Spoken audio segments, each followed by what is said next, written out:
Hello, everyone. Welcome to the APS Journal Club of the Physical Review. My name is Saad Haboul. I'm a member of the editorial staff at PRL, and I will be your host. Today, we would like to feature important work that was published in a letter in PRL, actually only a few days ago, less than 2 weeks ago. And it's entitled Magic Gap Ratio for Optimally Robust Fermionic Condensation and its Implications for High TC Superconductivity. And it's authored by Mun Chan and Neil Harrison. Mun Chan will give the presentation, and the presentation will be moderated by our guest moderator, Professor Sasha Dordevich. Before we get started, let me show you something that we are all proud of here at PRL.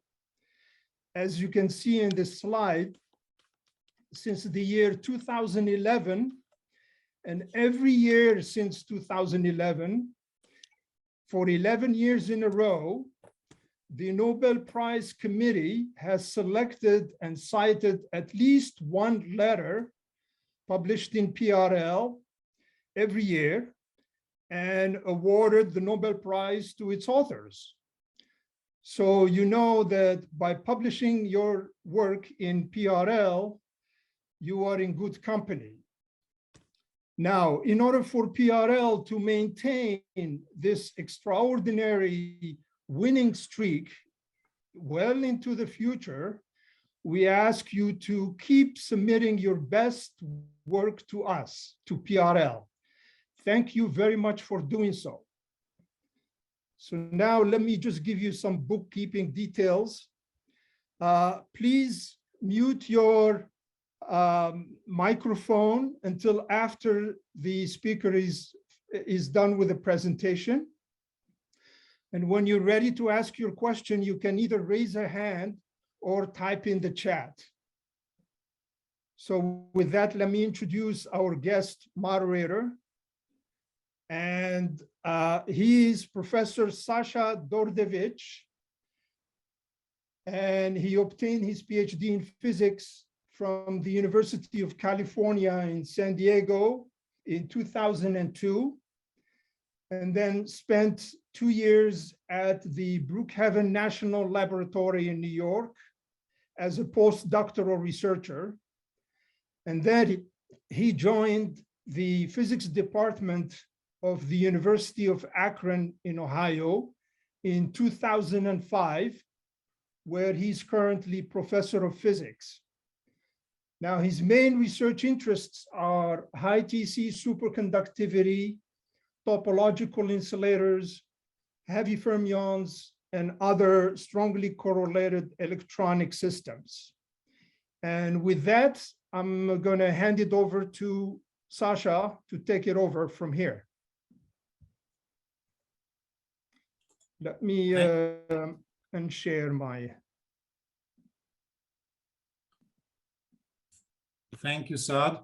I have the honor of moderating this meeting, and I also need to introduce the speakers.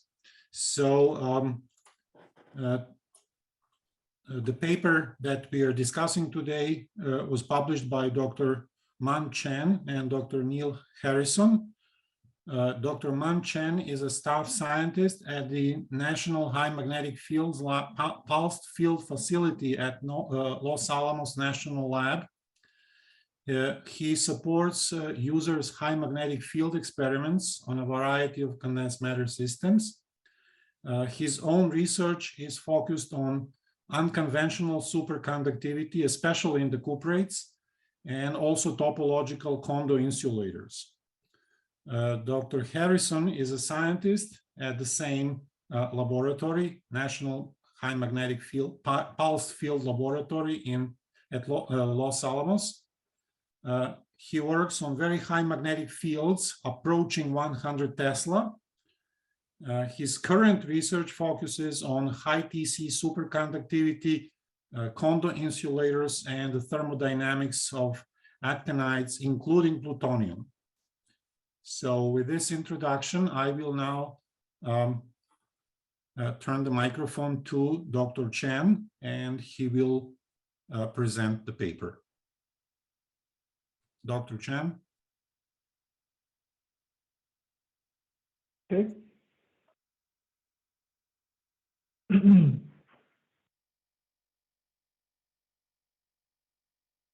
Okay, so does everyone see the presentation? Good, thank you. So thanks for the introduction and also for this opportunity to discuss this paper. So we, both Neil and I really look forward to the opportunity to talk about this and especially get input from the community about the ideas that we put into this paper. So the title was Is Magic Gap Ratio for Optimally Robust Superfluidity and its applications in high TC superconductivity, done by me and Neil Harrison at the Pottsville facility. And so on the right here is the little image, highlight image that we sent to PRL, which hopefully captures essentially what we were trying to say in the paper. So it basically talks about a crossover between a BCS superconductor, kind of pictured here, where red and blue are up and down spin fermions, which pair and they overlap significantly. And as one increases the interactions, it goes through a crossover into a so-called BEC regime, where the pairs are tightly bound into dimers. And the thing that we did is examine the jump in electronic specific heat at the condensation temperature, Tc, for a large number of cuprates that have been published in the literature. So this, these are the data points here, and plotted that as a function of this gap ratio.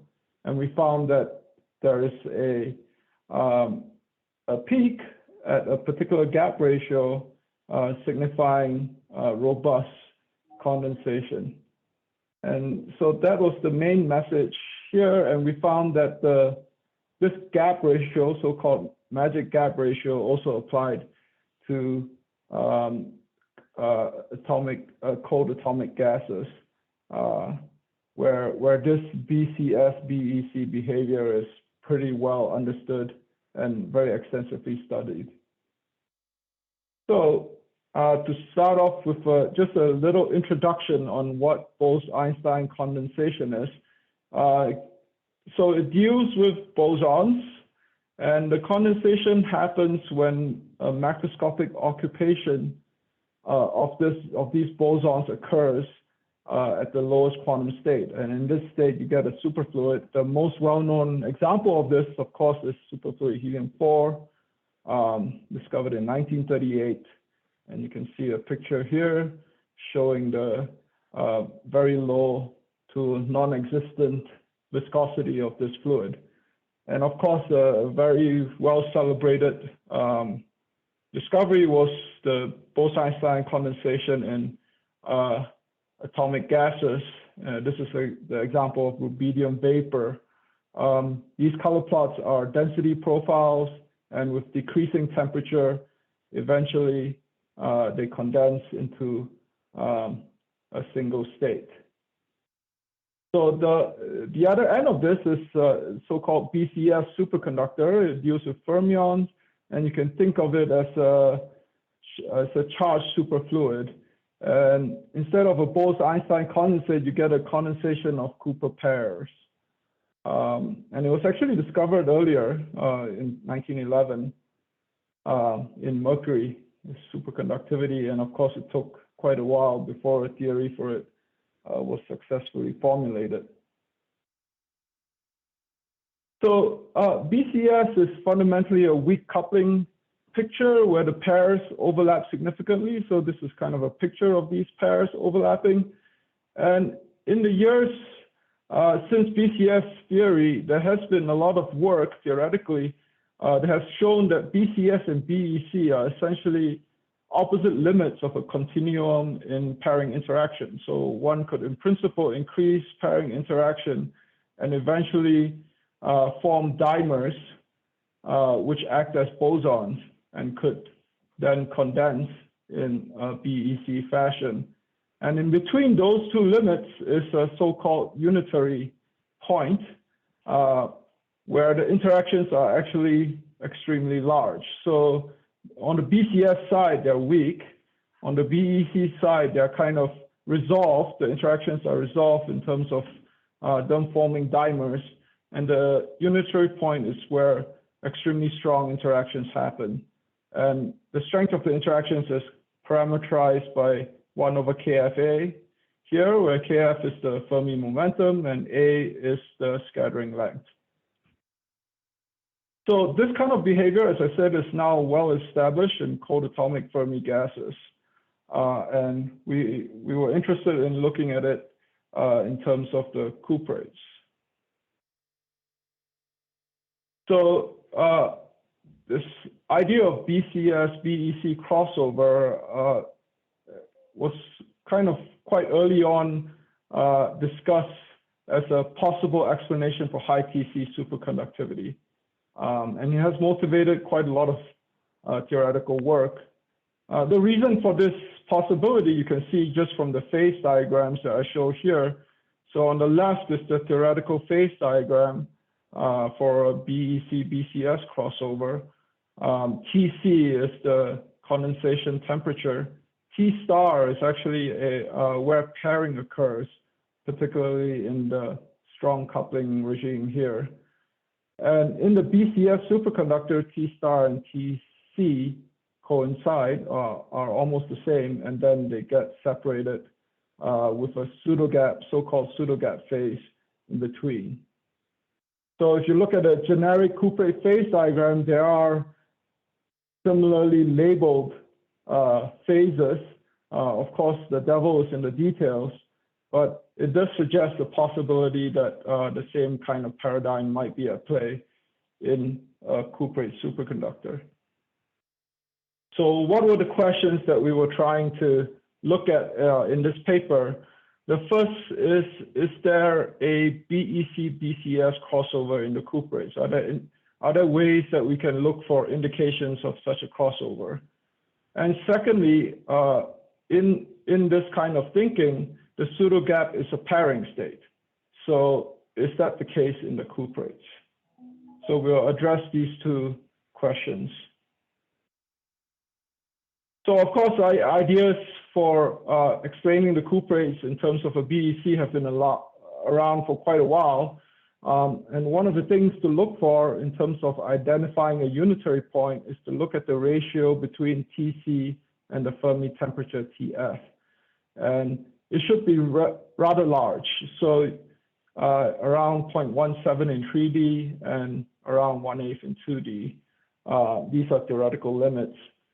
So Umura, in particularly, based on USR experiments measuring the penetration depth in the cuprates and many other unconventional superconductors, plotted them as a function of Tc and Tf, and showed that many of the unconventional superconductors are actually quite close to a BEC limit. So this was one of the first indications that BEC paradigm might work here. However, you can see that they are still quite far because this is a log-log plot. They're not exactly up to this limit. So this figure I took from a recent paper by Nakagawa et al. And they were studying gated superconductors, these blue points, and you can see that they can quite nicely bring it extremely close and up to the 2D limit here. Oops.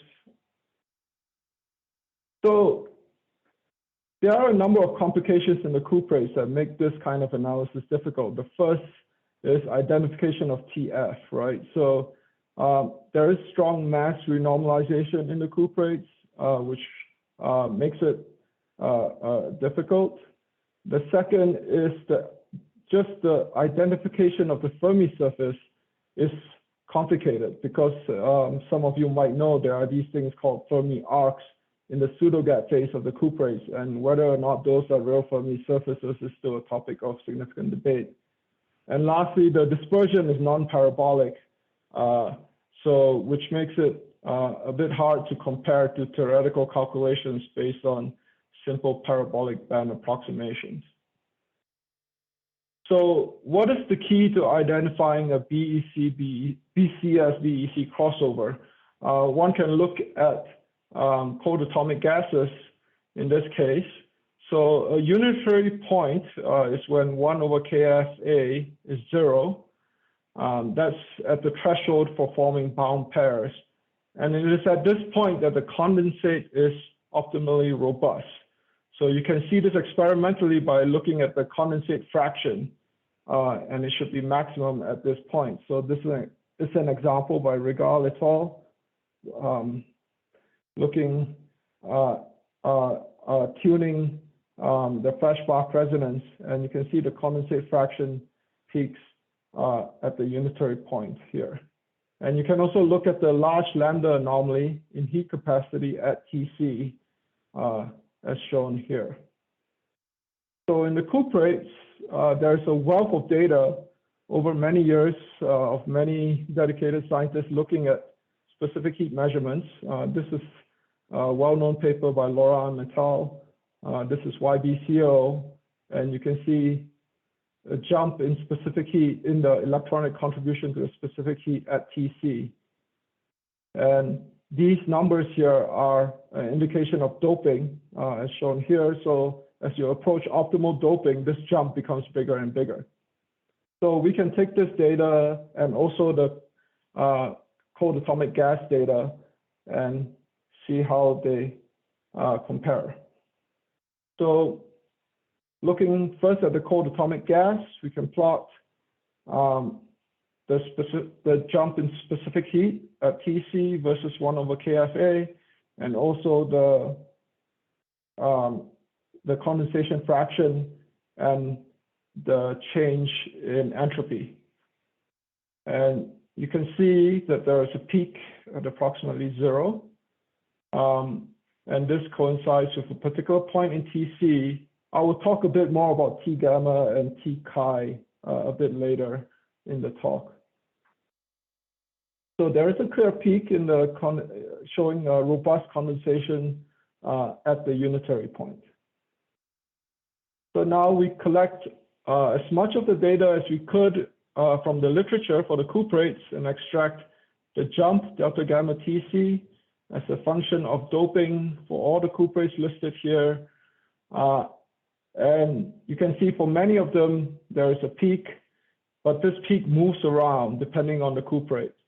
So if we call the peak P star, it does not coincide with Tc, with the maximum Tc, and it's different for different cuprates. So to the crux of our talk, if we want to look at the gap ratio, if we plot the cold atomic Fermi gas data as a function of the gap ratio, we get this curve here. And in a cold atomic gas, the relationship between the gap ratio and 1 over kFA is well known. So that's this plot shown here. So it's quite an easy conversion. And you can see a peak at approximately 6.5 for the gap ratio. And a couple of things to note on the BCS side. So this peak is rather asymmetric. So on the BCS side, it's limited by a ratio of 3.5, which is basically what you would expect for a conventional superconductor. And the increase in delta gamma with gap ratio is consistent with Eliashberg. Well, also on the BEC side, it's essentially limitless. It can go on quite far, but the value of Tc and the delta gamma, as you go more and more into the BEC side, is likely limited by space stiffness. So now, if you do the same thing for the cuprates, where we take for the gap, delta, to be the antinodal gap at low temperatures. So we collected the gaps, that we can find from the literature using spectroscopy and thermal measurements. And that's plotted here. And we convert all the delta gamma data that we found and plotted it as a function of gap ratio. We get this curve here for all the cuprates. And you can see that it also suggests optimally robust superconducting state at the same gap ratio of 6.5. So this is I think the main point of the paper, which is there is a very specific gap ratio that works for both cold atomic Fermi gases and for all the cuprates that were found, where the condensate is the most robust. So now to the second question. If one were to look at this BEC-BCS crossover picture, there is a pseudogap, but the pseudogap is a pairing state. And in cold atomic Fermi gases, the origin is, of this pseudogap is certainly due to pairing correlations. But in the cuprates, this is a little bit complicated. As some of you might know, what exactly the pseudogap is in the cuprates has been debated since its discovery. And I don't think there is a significant resolution of it, although there has been a lot of fantastic data. So in particular, in terms of pairing, the data, the evidence is a little bit conflicting. So for example, there's this data by Van Orm's group at Princeton, where they measured the Nernst effect and also diamagnetism with torque. And they claim that there's an onset at very high temperatures above TC. There's an onset of pairing. However, other work, for example, this is work by Peter Armitage at Johns Hopkins and also many other published results indicate that fluctuations are rather limited to about 10 to 20 Kelvin above TC. Sorry about that. So that's one issue. We don't really know if the pseudogap is a pairing state. The other issue is that there are many other things happening in the pseudogap. In particular, there are antiferromagnetic correlations, and there are many unconventional broken symmetries. So here I'm giving the example of a particular cuprate, mercury barium copper oxide, where magnetic Q equals to 0 magnetic order has been discovered below T star, and there are CDW correlations in there. And if one were to look at other cuprates, there are even more instabilities in the pseudogap phase. So how exactly to explain the pseudogap is a bit tricky. So what do? We were looking specifically at thermodynamic measurements in the literature. So what we did is we had a crude model of a static gap. So this is an example of a D-wave gap, and we did the same calculation for S-wave gap. So it's a particle symmetric gap. And you can quite simply calculate what you expect for gamma and chi. Gamma is the Sommerfeld coefficient, the electronic contribution to the specific heat, and chi is the magnetic susceptibility. And what one might get from that is that it's peaked, as you would expect for a two-level system like this. And in terms of gamma, it's peaked at a ratio of 6.5. And in terms of chi, it's peaked at a value of 3, approximately half. So now if we look at all the data we could find on gamma and chi, including NMR night shift numbers for all the cuprates shown here. And I didn't put all the references here. Obviously, there are many of them, but you can look at the paper for all the references. So you can see that all of them have a broad peak that moves with doping. So if one were to associate the maxima to the gap, so if you would take the gap that we used previously, this is the antinodal gap again, and plot gap ratio of 6.5 and 3 here, and also the data that we got for chi and gamma, T chi and T gamma corresponding to the peaks, you can see that the same antinodal gap does explain the thermodynamic measurements in the normal state, in that it gives the same position for the peaks.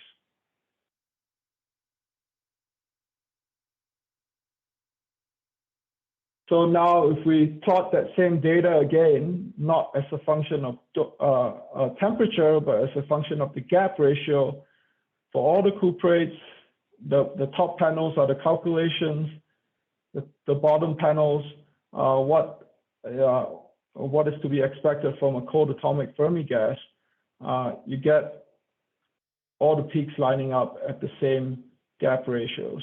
So 6.5 for gamma and approximately 3 for chi. And so this would indicate, suggest at least that the same gap is at play in the pseudogap. So one final point to make is that the unitary point, or at least the point where the condensate is most robust, coincides with where Tc equals to T gamma. So these are the schematics that we put in the paper just to show what we're talking about.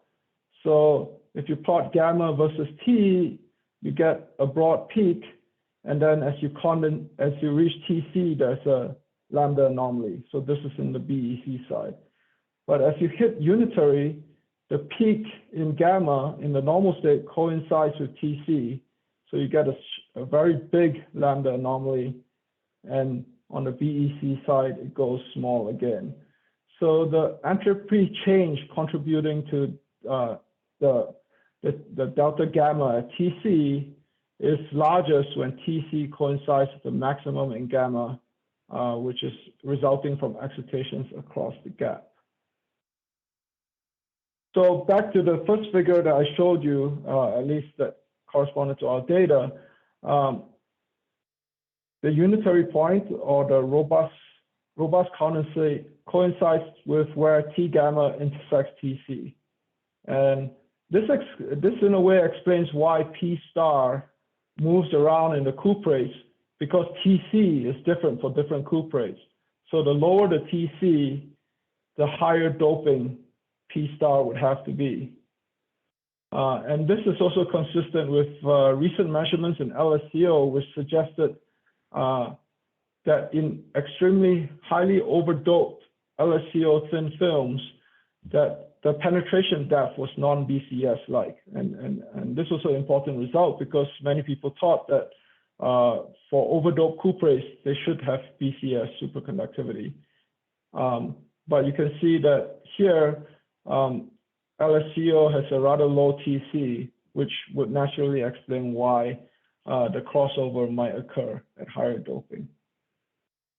So just to summarize, we find that both superconductivity and superfluidity is optimally robust at the BCS-BEC crossover, and we find that that occurs at a magic gap ratio of 6.5. And this same gap ratio seems to work for the cuprates if we take the antinodal gap to be the relevant pairing gap. Sorry. And lastly, we show with a rather crude model, admittedly, but it works, that the pairing, that there's thermodynamic evidence for pairing in the pseudogap by looking at the peak in gamma and susceptibility and finding that they occur at these specific ratios, 6.5 and 3. Okay, thank you.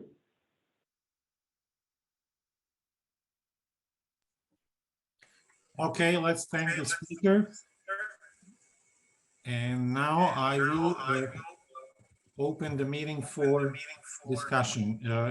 Please don't forget to unmute yourself if you want to ask a question.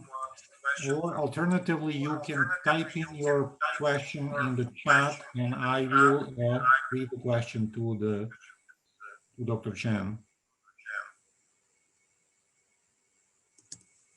Okay.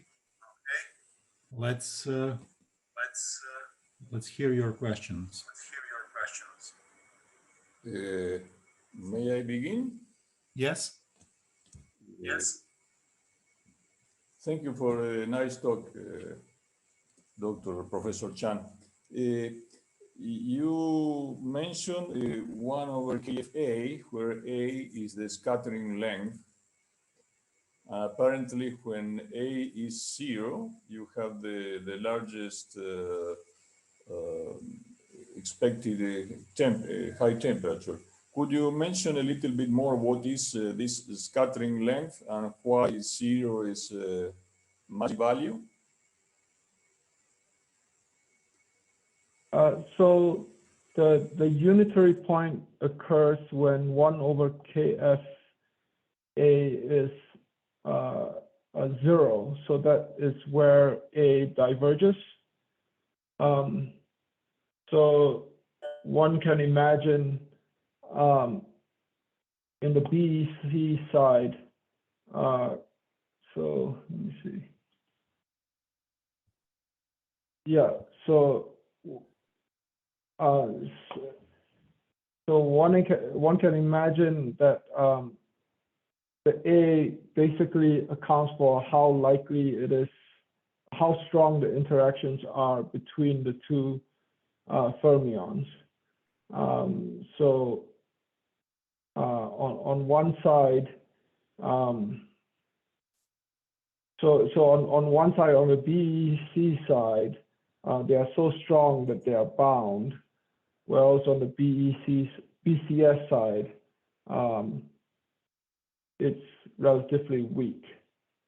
So it doesn't go to 0, but it goes essentially. Yes, I am sorry. What is the meaning of the sign of?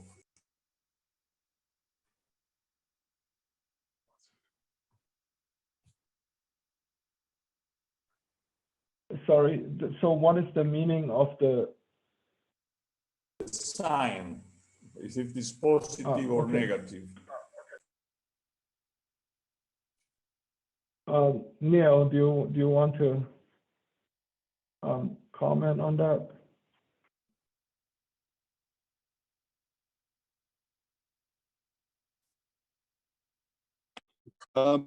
It relates to the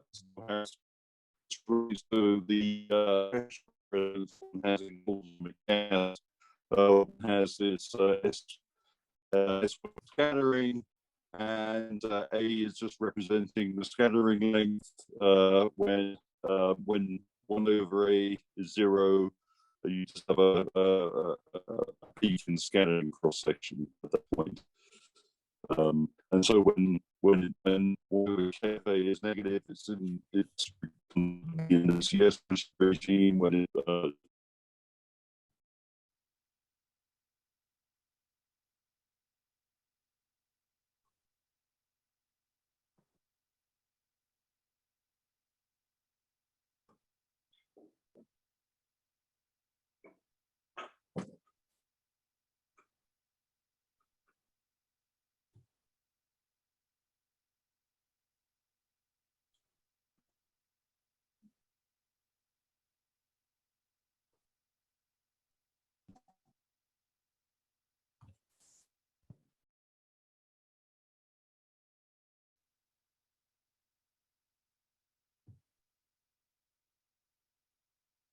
Neil, we can't hear you. Sorry. At least I can't hear you. Yeah, sorry, my phone got cut off. Yeah, so I was, I mean, it just goes to the theory of pairing in cold atomic gases, right? So our paper isn't addressing whether pairing occurs in cold atomic gases. It's addressing the question of whether you have this crossover in the cuprates.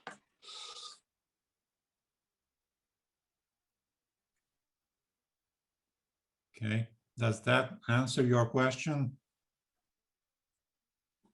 Yeah, I could not hear well, but okay. Thank you in any case. Yeah. Okay. Well, Can I add in, since it refers a little bit to some of the work we've done in the past?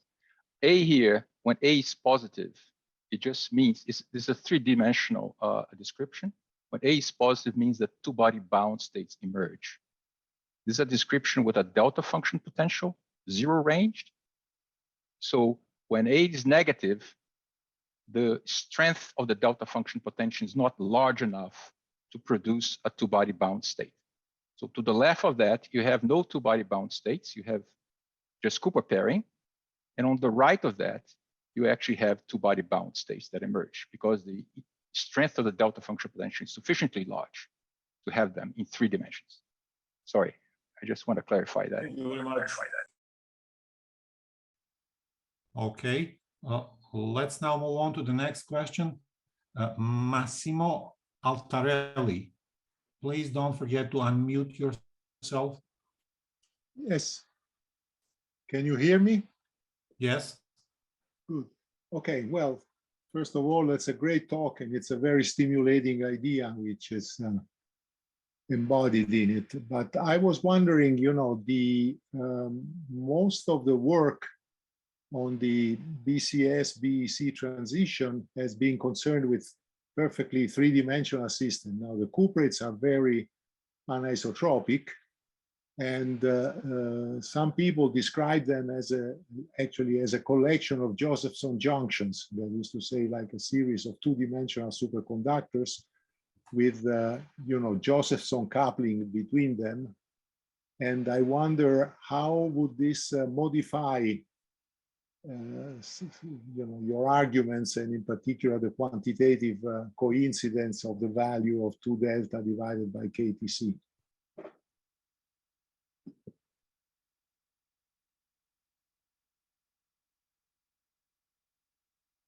Dr. Chan? Yeah, I think that's interesting question. So the thing with, so there's certainly a difference between 2D and 3D in terms of what the ratio of T over TF is, right? So for example, this calculation here is for 3D. And I think there have been various theoretical calculations showing that the limit for 2D, which obviously has this BKT behavior, is about 1/8. So the exact numbers for exactly where you would go to get to where you have to, you know, what T over TF has to be in the unitary regime is different. There's certainly more fluctuations in 2D. But it was kind of, I guess that's one of the benefits of this gap ratio that we found, in that it seems to be independent of that, right? We got the same gap ratio for the two. So that's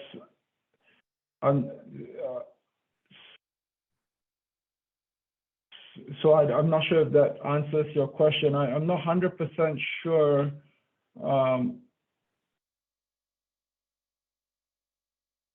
what the calculations might have to be in order to show, in order to, I can you know, maybe to really explain. Yeah, I can maybe come. Yeah.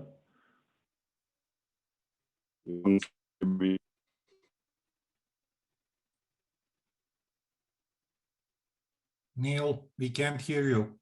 Can't hear anything. Yeah. Can you?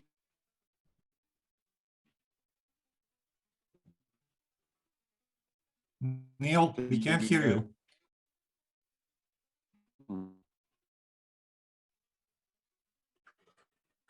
I'll put it in the chat.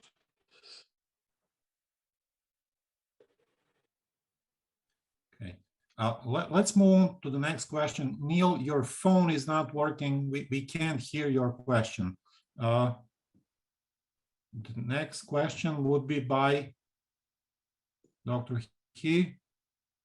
Go ahead. Hi. Yeah, thank you for the nice talk. I guess I missed the early part. So I'm Yuki from Yale Applied Physics. We've been looking at similar problems. I guess one question we always had regarding the BCS-BEC scenario in cuprate is the Fermi energy is more than 20 or 30 times larger than the pairing energy. How would that check out with, I guess, with your model? And I guess a related question is, say if we monitor the evolution of the chemical potential across the transition, it doesn't really go to zero. So it's almost like a thermodynamic contradiction to a naive understanding of the BEC, or at least what will happen during the BCS-BEC crossover. I wonder if what is your take on that, and if that could help shed light on our, say, photoemission measurement into the systems.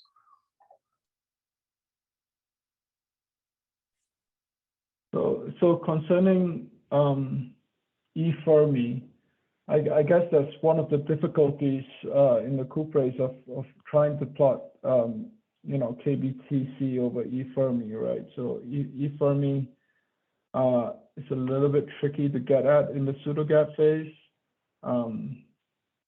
because but I thought the Fermi energy measurement is unambiguous. Like from photoemission, we know Fermi energy is larger than 1 eV. You can measure the band structure on the occupied side, regardless of how the low energy electronic structure behaves, whether it's quasi-particle ISK or non-quasi-particle ISK.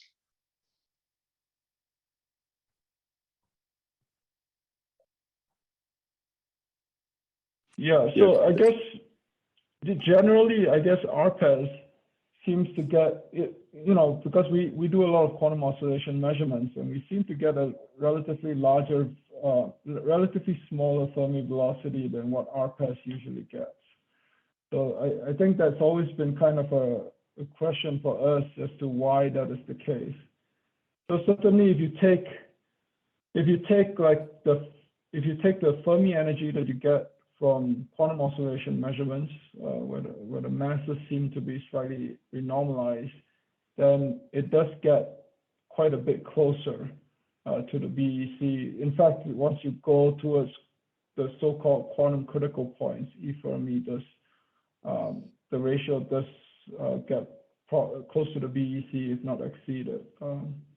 So I'm not. I think we're aware of the issue, I guess, in RPES compared to quantum oscillations, and what exactly is required to get E Fermi to, you know, how to resolve the contradiction between the two. So I think Neil has been messing around with some calculations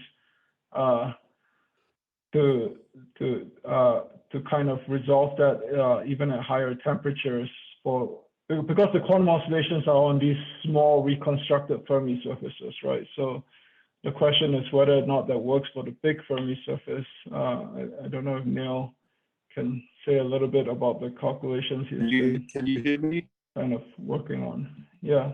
Can you hear me?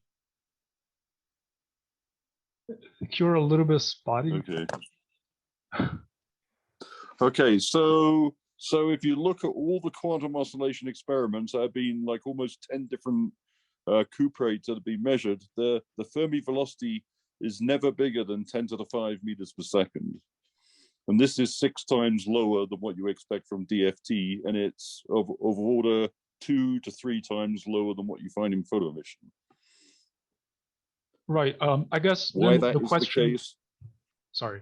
Go ahead. Yeah, why that is the case is a important question, right? Yeah, I guess the question can be boiled down to whether we should care about the absolute Fermi energy, or we should just care about the effective mass. I thought, at least from our textbooks learning, BCS-BEC doesn't really care much about the low energy curvature or effective mass, but it's determined by the absolute Fermi energy of the fermion. In other words, you can have some sort of partially renormalized band and low energy, but so long the actual Fermi energy of the fermion still depends on how deep this band is filled. I guess that's a generic confusion we're having right now, and it's probably important to figure out that distinction. But I would say that heat capacity experiments, which have been performed, let's say on the overdope cuprates where there's no pseudogap, the Sommerfeld coefficient that one sees right up to the highest temperature, 300 Kelvin, is consistent with what you find from quantum oscillations. So thermodynamically, the bands do appear to be strongly renormalized, and that degree of renormalization doesn't show up so much in the photo emission experiments. Thank you. Yeah, I think maybe we can discuss offline. So definitely a very intriguing topic. Okay, our next question is from Professor Talon. Yes, hi. You can hear me, hopefully. Yep.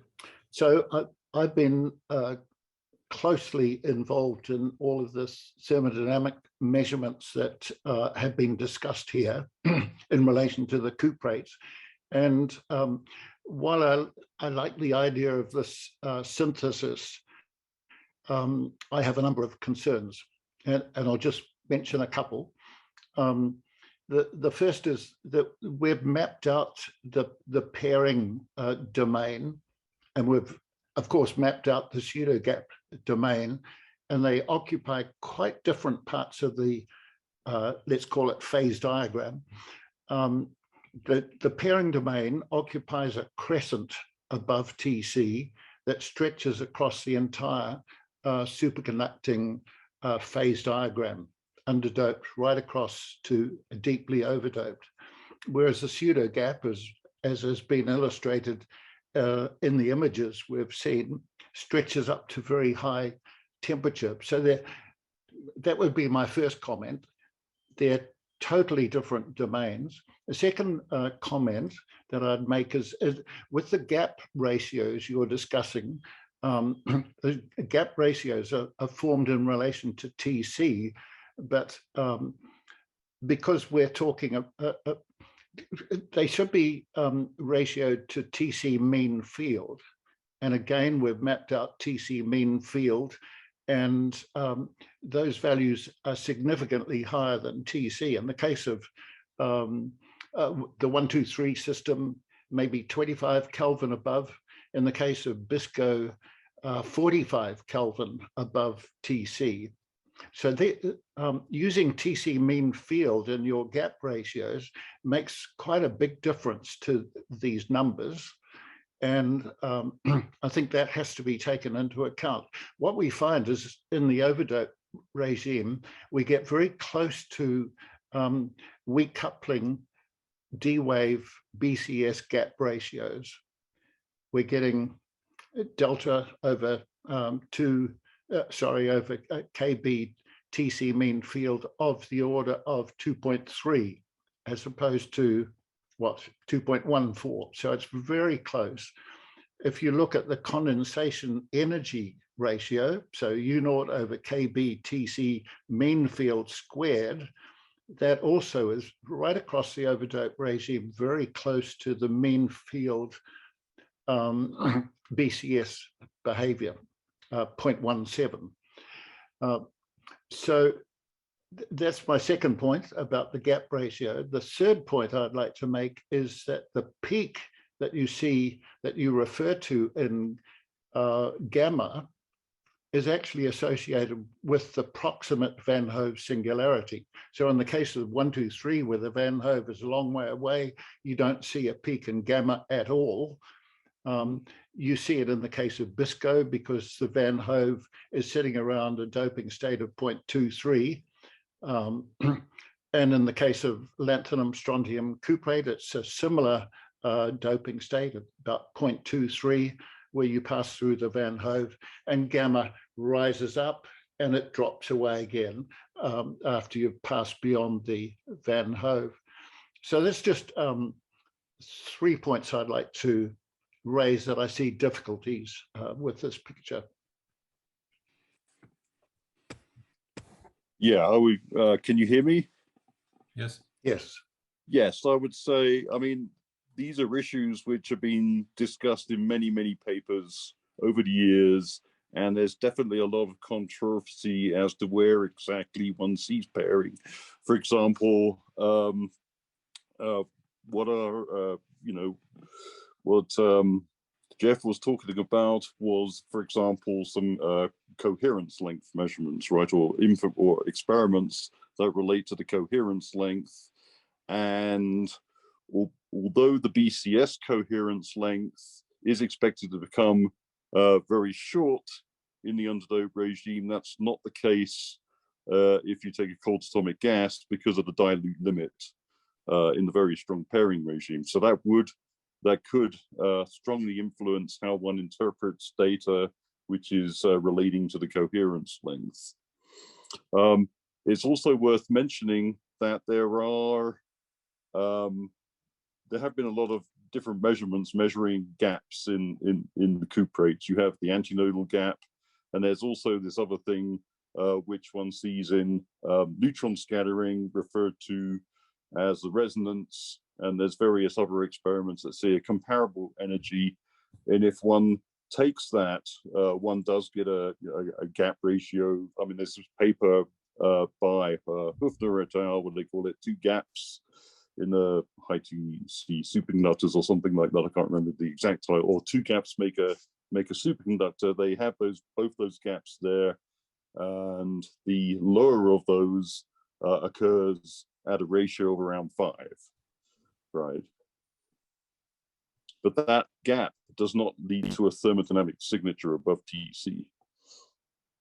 So if you were to take the neutron scattering results, you would have an unusual result where you'll be saying it's in the BCS regime, right? But with a delta gamma, which is changing profoundly as a function of composition, which is not what you see in Ailey-Ashberg theory of conventional superconductors.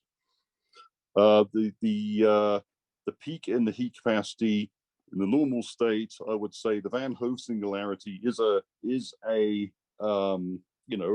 interpretation that was made.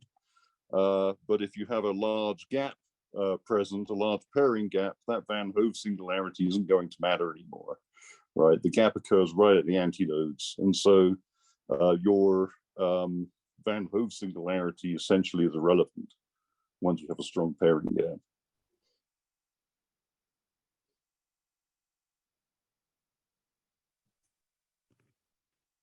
Okay. Now I would like to read one of the questions we got in the chat. The question is, can information about the crossover point have an impact on the elusive search for the discovery of a room temperature superconductor?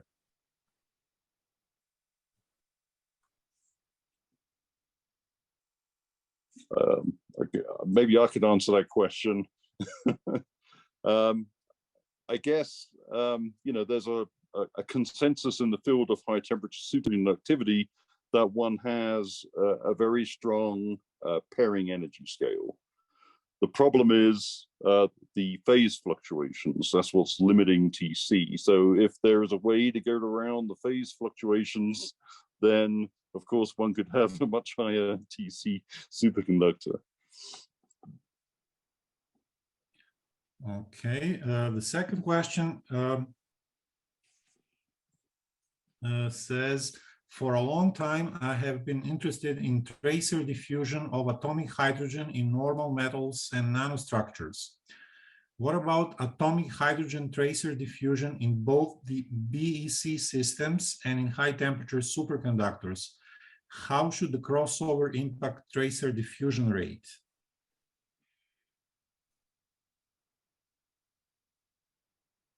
Yeah, I'm not familiar with those experiments. Yeah, I guess those were in the cold atomic gases. You can kind of look at how diffusion works by looking at these tracers. I'm not super familiar with the literature, but I guess that's what he's talking about. Because there are these experiments in cold atomic gases where you can look at kind of hydrodynamic flow, right? So I think that's a topic of, the measurements of the so-called strange metal and explanations of the strange metal in terms of kind of hydrodynamic flow has been pretty popular lately.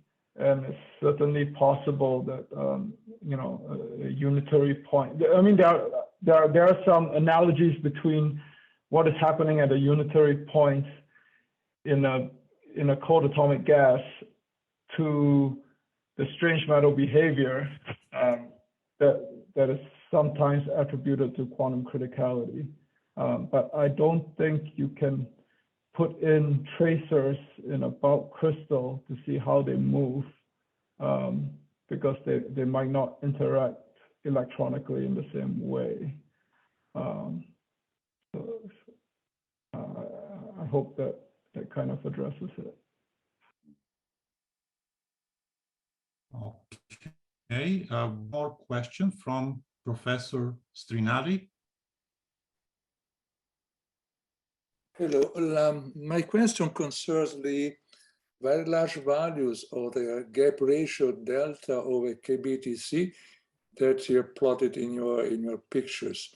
Because if you make the analogy with cold atoms, those ratios so large will correspond to very bound bosons, composite bosons, extremely deep on the BEC side of this crossover.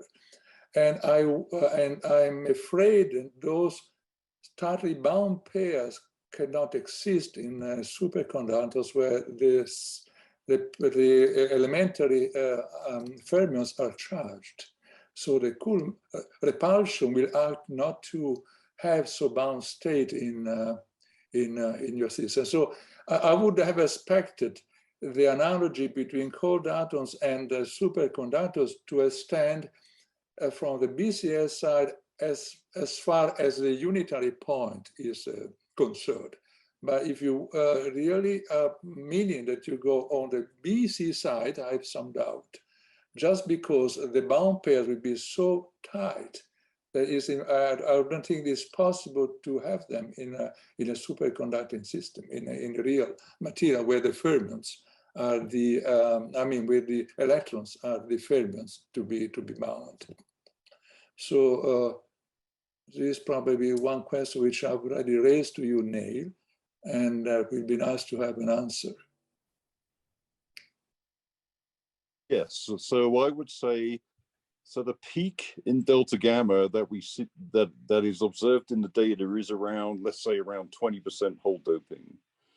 Okay, so so in that, so to that extent, that's where you see the gap ratio of 6.5. Of course, the antinodal gap keeps increasing continuously, although one can't say unambiguously that it continues being a pairing gap as you continue going to the underdome regime. One can only make this statement where P star occurs, which is where one sees the peak. Once you go to lower hole dopings, delta gamma drops, and then of course you don't know if it's still a pairing gap in that regime. Mm. But there's no evidence of a different gap coming into the physics, right? One continues to see the same peak in the normal state heat capacity and the susceptibility. Mm-hmm. And that extends right the way up in energy as one goes lower and lower in hole doping. Okay, we have time for only one more quick question, and then we'll need to finish the meeting, unfortunately. Carlos? Okay, so I'd like to thank a nice talk. I have a question related to the question of Yuhe. Those systems, I think probably people believe now that they are really D-wave, right? So I was wondering if you could do similar experiments or similar analysis at low temperatures inside the superconducting dome. The reason why I ask that is that if you have them D-wave and you really have inside the dome, inside the superconducting state, an evolution from BCS to BEC, in a D-wave system, there is a quantum phase transition. And that quantum phase transition, there should be a quantum critical point where the system goes from BCS-like, which is going to be gapless, to BEC-like, which is going to be fully gapped. And at that critical point, as Yuhei was referring to, happens at actually when the chemical potential hits the bottom of the band in a simple model. Okay, so if in a lattice you go below the minimum of the dispersion. And so the question is, do you see something like this inside the dome if you measure the specific heat measurements and do some susceptibility measurements at low temperatures? Is there a correlation what you see at higher temperatures to low temperatures? Because I was wondering if this could be an indication that you are seeing something about quantum critical point inside the dome. Although I'm not sure the BCS-BEC problem applies to those systems, I'm just curious to see if you see that correlation.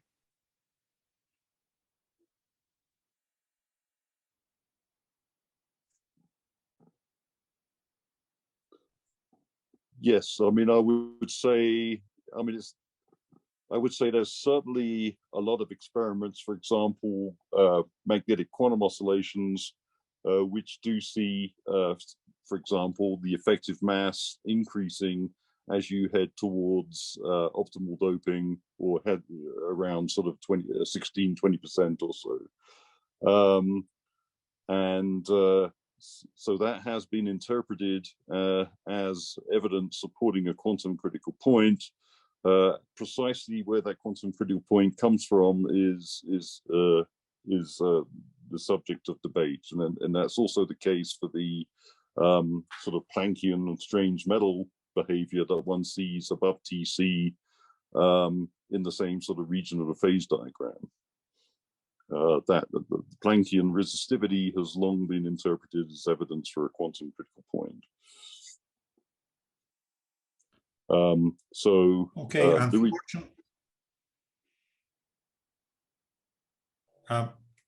go ahead, finish your sentence.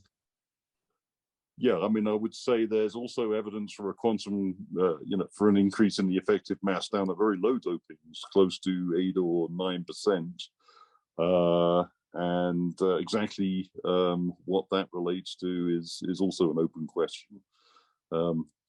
So there is some other physics also going on in the cuprates. One has this charge density wave phase that one sees in the strong magnetic field. Or okay, what is believed unfortunately, we need to finish the meeting here. Thank you, everyone. I will now turn the microphone to Dr. Hebol before we finish. Thank you very much, Sasha, and everybody, the authors, Neil and Mun Keat. And this will be taped, and please check online, you will see it. And our next journal club will be in September. So there will be no journal club in August. And thank you, everybody. And it was a great talk and great discussion.